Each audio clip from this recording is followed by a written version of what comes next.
बिस्मिल्लाहिर्रहमानिर्रहीम। अस्सलामुअलैकुम। उम्मीद करती हूँ आप सब खैरियत से होंगे। और आज मैं आपके साथ हाथ से बनी हुई सेवइयों की रेसिपी शेयर करने जा रही हूँ, जो कि बहुत ही लजीज और बहुत ही हेल्दी है। आटे से बनी हुई ये सेवइयाँ हैं। तो रेसिपी को स्टार्ट करते हैं।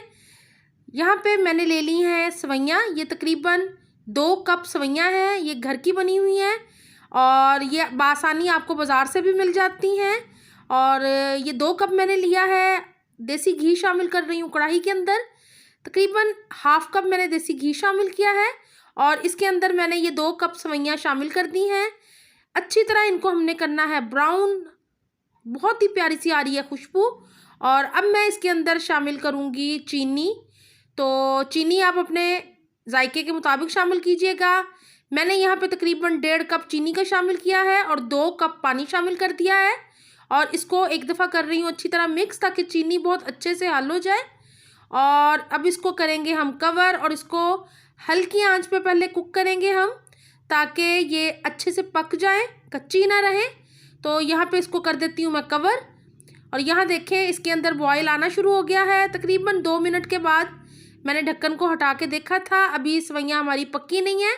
तो इसको दोबारा कवर करके रख देंगे। और ये तकरीबन 5 मिनट के बाद यहाँ मैंने खोला है ढक्कन और सेवइयाँ हमारी हाफ डन हो गई हैं। हल्की आंच पे मैंने इसको दोबारा रख दिया था 1 से 2 मिनट के लिए। और अब मैं इसको खोल के देख लेती हूँ। ये देखें पानी बिल्कुल ड्राई हो गया, बहुत ही हल्का सा पानी रह गया है। और अब हम इसको हल्की आंच पे 4 से 5 मिनट के लिए दम पे रख देंगे और इंतज़ार करेंगे।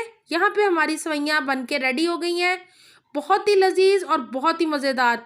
मुझे उम्मीद है कि आपको ये रेसिपी अच्छी लगेगी। वीडियो अच्छी लगे तो लाइक और शेयर करना बिल्कुल भी ना भूलिएगा। तो इसको डिश आउट करके मैं आपको दिखाती हूँ। देखें बहुत ही खिली खिली और बहुत ही मज़े की सेवइयाँ हमारी रेडी हो गई हैं। तो मेरी वीडियो को कीजिएगा लाइक और शेयर करना ना भूलिएगा। चैनल सब्सक्राइब नहीं किया तो चैनल को सब्सक्राइब ज़रूर कर लें। अल्लाह हाफिज़।